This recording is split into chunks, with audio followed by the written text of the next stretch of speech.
University of Lahore میں آخر چل کیا رہا ہے، کیا ہو کیا رہا ہے، وہ کون سے ایسے معاملات ہیں جن کو سامنے رکھتے ہوئے اسٹوڈنٹس جو ہیں وہ اس نیچ تک پہنچ جاتے ہیں کہ ان کو اینڈ پہ سوسائڈ کرنی پڑتی ہے۔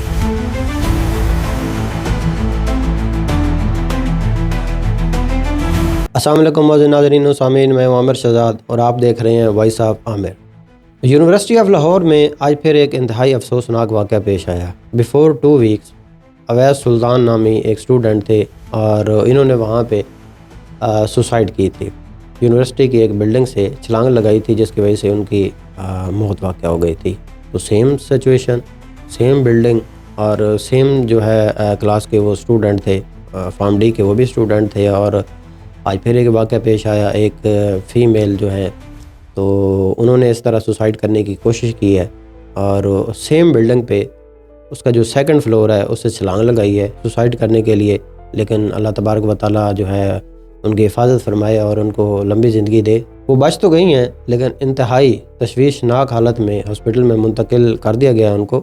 یونیورسٹی آف لاہور میں آخر چل کیا رہا ہے، کیا ہو کیا رہا ہے، وہ کون سے ایسے معاملات ہیں جن کو سامنے رکھتے ہوئے اسٹوڈنٹس جو ہیں وہ اس نیچ تک پہنچ جاتے ہیں کہ ان کو اینڈ پہ سوسائڈ کرنی پڑتی ہے۔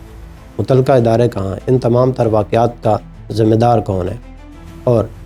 اس یونیورسٹی کے جتنے بھی اسٹوڈنٹس ہیں ان کے والدین کی یہ رسپانسبلٹی بنتی ہے کہ وہ پوچھیں اس یونیورسٹی کی انتظامیہ سے، اساتذہ سے اور فارمیسی ڈپارٹمنٹ سے وابستہ ہر فرد سے پوچھنا جو ہے یہ ان کا حق بنتا ہے والدین کا کہ آخر ان کے جو بچے ہیں وہ ان کو اس طرح کیوں ٹارچر کیا جا رہا ہے، یا آخر اس طرح کے جو معاملات ہیں وہ کون سے ایسے معاملات ہیں جن کو مد نظر رکھتے ہوئے یہ حکومت کی بھی رسپانسبلٹی ہے کہ وہ انتہائی مؤثر طریقے سے جو انویسٹیگیشن ہے وہ کرے، کیونکہ یہ پہلا واقعہ نہیں ہے، یہ اس طرح کا ایک واقعہ پہلے بھی پیش آ چکا ہے۔ تو اگر اس واقعہ کو اچھے طریقے سے اس کو انویسٹیگیٹ کیا جاتا تو شاید آج یہ جو دوسرا واقعہ پیش آیا ہے شاید اس کی نوبت نہ آتی۔ آخر وہ کون سے ایسے معاملات ہیں، وہ کون سی اندر کی باتیں ہیں جو ہمیں پتہ نہیں چل رہی ہیں یا اسٹوڈنٹس کو فیس کرنا پڑ رہی ہیں اور والدین کو پتہ نہیں چل رہی، کہ وہ ایسے کون سے معاملات ہیں جن کو مد نظر رکھتے ہوئے